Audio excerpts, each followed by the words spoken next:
Hello, everyone, and welcome back to another episode of Blame It on the Stars, where we give you an inside look to what's going on in the universe so you can blame your problems on the stars. It is Jade here. And it's Kara. And this week, we'll be talking all about Venus entering Scorpio, as well as the new moon in Sagittarius. But in case you missed it, last week, Mercury entered Capricorn, and we also gave you the whole rundown of Mercury retrograde in Capricorn. So if you missed that episode, listen to last week's before diving into this one. And just to give you a heads up, next week we are releasing our annual New Year's special where we will be recapping the astrology of 2023 and giving you all of our predictions for 2024 so you know exactly what to expect next year in the astrology.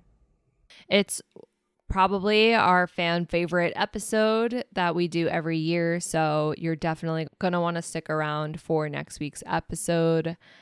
But with that being said, before we get there, let's talk about the astrology of this week. So the first thing that happens this week actually happens on the Monday that this episode comes out. That will be Venus entering Scorpio. This happens December 4th at 1:51 p.m. Eastern Standard Time. And per usual, the date and time are from the website astroseek.com. What you need to know. Scorpio is a sign that's known for its intensity and its ability to dive deep. So when Venus enters Scorpio, we get a little boost of emotional depth when it comes to our relationships. It becomes a really great time for having meaningful connections and deepening some of the existing connections in your life. How this affects you is you're going to be exploring your emotions on a deeper level. This is a good time to reflect on your feelings and to seek a deeper understanding of yourself and others. So why this matters? Scorpio is associated with transformation, and Venus in Scorpio can bring some transformations to your relationships. This might involve facing and resolving any issues that you haven't had the chance to talk about. It's also important to know that Venus does deal with money and creativity. So if you find that you are having some transformations in the financial department or in the creative department, that's something else you can expect. Something you might not know is that Venus is in detriment when it's in the sign of Scorpio. This means that Venus isn't able to fully express its most authentic self while it is in this sign. So that can bring some challenges when it comes to the way that we are relating to others and expressing ourselves. And if you're wondering how long this lasts, Venus will enter Sagittarius on December 29th at 3:24 p.m. Eastern Standard Time. So you have between December 4th and December 9th to experience the Venus in Scorpio energy. And per usual, certain signs will be affected more than others. If you have placements in Scorpio, Taurus, Leo, or Aquarius, then you will definitely feel this energy. By placements, I mean Sun, Moon, Rising, Mercury, Venus, or Mars placements only.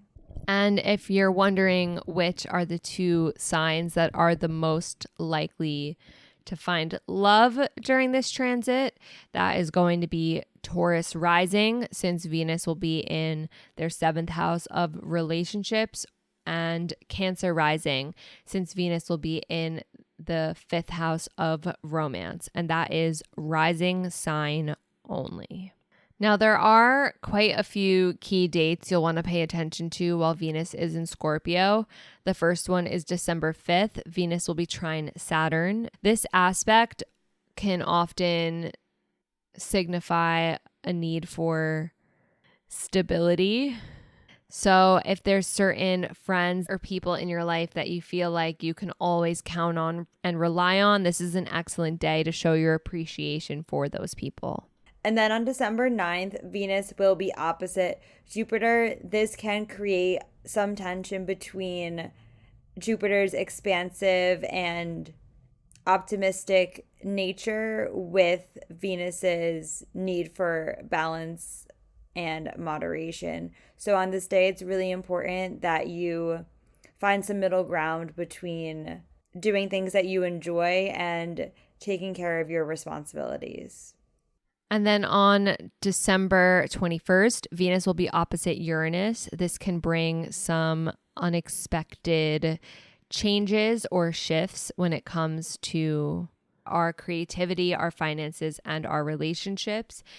While this can be exciting for some, it's definitely a good opportunity to embrace being adaptable. But also, with that being said, be on the lookout for December 21st because there could be some changes happening. And then on December 25th, Venus will be trine Neptune. This is a very good day for any creative activities. It also is a good day to talk to others and connect with others because Neptune is a very empathetic energy as well. And then lastly, on December 29th, Venus will sextile Pluto. This aspect could involve those more powerful emotional connections. It's a great day for getting to know somebody on a deeper level, as well as for getting to know yourself on a deeper level. There's a lot of potential for personal growth through our relationships during this day as well. Technically, the next thing that happens during this week is Neptune stationing direct on December 6th at 8:22 a.m. Eastern Standard Time. When Neptune stations direct in Pisces, it marks a shift in Neptune energy. So you can expect all the Neptune themes of dreams, illusion, imagination, spirituality, and the subconscious mind to be back to how it normally was. And if you want to know more details on that, we went more in depth into this transit in our Sagittarius season episode. So definitely go check that out. Give that a listen if you need a refresher. And then the last thing we wanted to talk about technically does happen next week. But next week, we really wanted to get out the annual New Year episode. So we're just going to talk about this a little bit early, if that's all right with you. That'll be the new moon in Sagittarius. That happens on December 12th at 6:31 p.m. Eastern Standard Time. What you need to know is Sagittarius is known for its adventurous and optimistic nature. So the new moon in Sagittarius brings us a fresh start infused with a sense of exploration, openness to new experiences, and a desire for growth. How this affects you is it's a really good time to be setting goals because Sagittarius is a very abundant and optimistic sign, especially if you are someone who likes to set New Year's resolutions for yourself. With the Mercury retrograde energy going on, this is a really good time to reflect on everything that you have gone through this past year and to figure out what you want to prioritize next year. Even though it's not yet the best time to take action on those goals, this is a good time to plan and prepare for them. So why this matters? Sagittarius is also associated with our spiritual and philosophical exploration. So this new moon might encourage you to dive a little bit deeper into your beliefs, maybe engage in some new spiritual practices, or you might notice that you want to seek a deeper understanding of the meaning of life. Deep question time.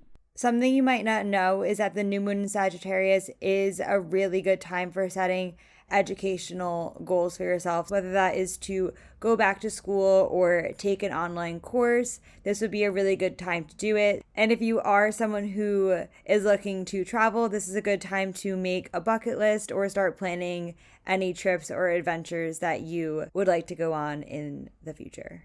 Certain signs will be affected more than others. That's going to be Sagittarius, Gemini, Virgo, and Pisces, Sun, Moon, Rising, Mercury, Venus, and or Mars. Now, there are two aspects to this new moon that make this a little bit more interesting. The first is that the Sun and Moon will be conjunct Mars. This could add a sense of urgency to some of the goals that you're looking to set or the intentions you're looking to set as well. while things might feel very urgent and you want to get a head start on it right away, there is that retrograde that happens. So maybe just hold off until the new year. But if you need a way to get your energy out, I would suggest getting outside, going for a hike, going for a walk, just moving your body to exert some of that urgent energy. This new moon will also be square Neptune. Squares do bring about some challenges, and Neptune can be a very confusing energy. So, on one hand, you might feel very optimistic because of Neptune's nature, and at the same time, you could not be seeing things clearly. So, just remember to stay present in the moment, take a deep breath, and lean more into Neptune's creative energy. And that is pretty much it for this week's episode. If there's anything that you heard that you want to know more about and how it might affect you on a more personal level, then this is your reminder. We offer readings. If you want to book a reading, the link will be in the description. And if you've never booked a reading with us before, then use the code STARS, all caps STARS, for $20 off your first reading. And just a reminder, next week is our annual New Year's special. So you're going to want to stick around for Monday to hear all about what you can expect in 2024 and to recall everything you went through in 2023. But until then, if you want to stay in the loop with us, we are on Instagram and YouTube at BLME The Stars. That is all for now, and we'll see you all next Monday. Bye.